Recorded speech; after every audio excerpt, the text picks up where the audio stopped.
Okay, we are going to talk about the remainder theorem today.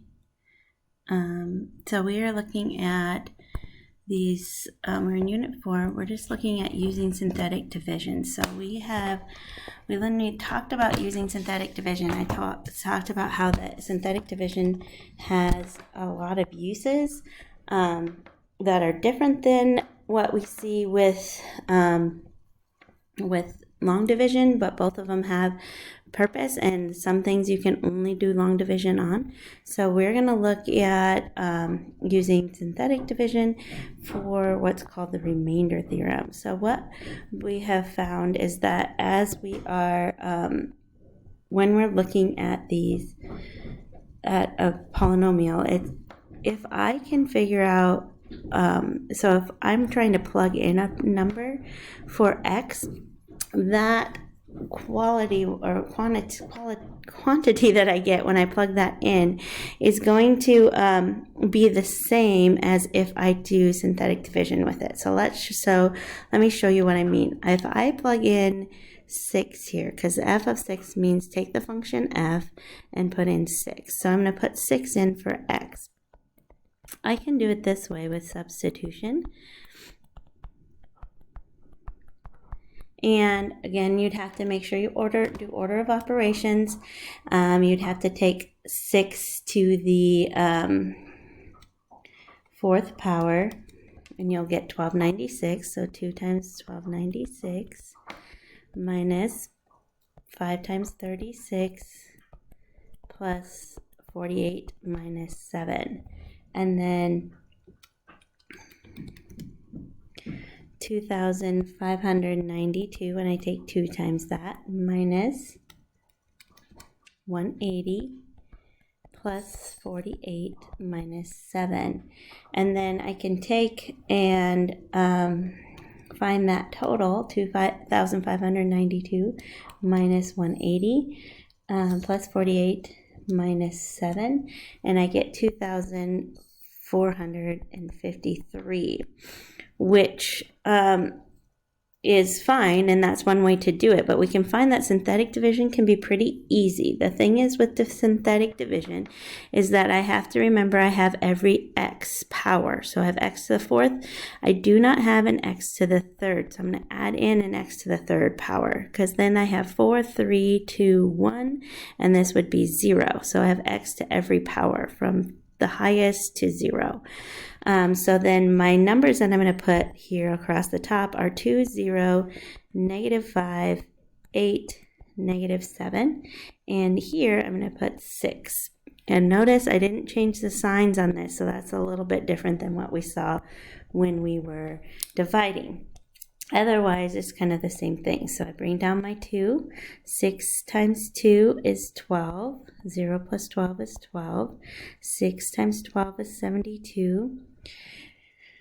72 minus 5. So I'm just adding, remember, 67.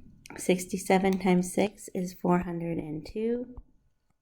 410 times 6 is 2,460, and I get 2,453 when I put those together. And notice this is the same as this. So the remainder theorem says whatever a remainder is, it's the same that if I plug that in. It doesn't say it exactly like that, but that's the essentials of it. So let's look at another one here. So that's the same one. Get through here. Sorry, this is doubling.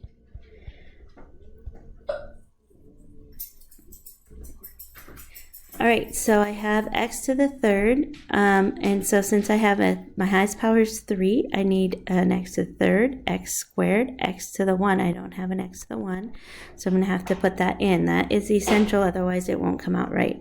So then my numbers are 2, negative 3, 0, and 7, and in the box is going to be 3. So I'm going to bring down my 2. 3 times 2 is 6, negative 3 and 6 is 3. 3 times 3 is 9, 0 and 9 is 9. 3 times 9 is 27, 27 and 8 is 34. And again, that would be the same thing as if I plugged in 3 for all of those powers. So 34 is my answer of what f of 3 equals. We do the same thing when we're looking at it into a word problem. So the number of college students from the United States who study abroad can be modeled by the function, that's function, where x is the number of years since 1993. How many U.S. students will be studied abroad in 2011? So how many years from 1993 is 2011? You have your 7 to get you to 2000, and then the 11 is 18. So we'd put 18 here. And then we need to check to make sure we have every power. We have 4, 3, 2, 1, 0. So we're good there. And then we just put those decimals in.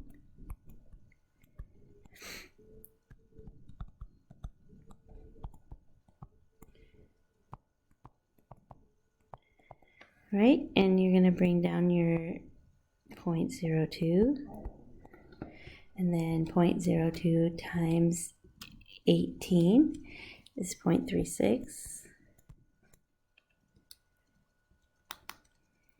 negative 0.16, that times 18 is a negative 2.88.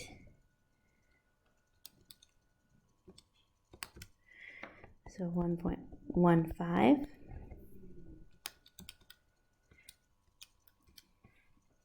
20.7, 20.79, 374.22,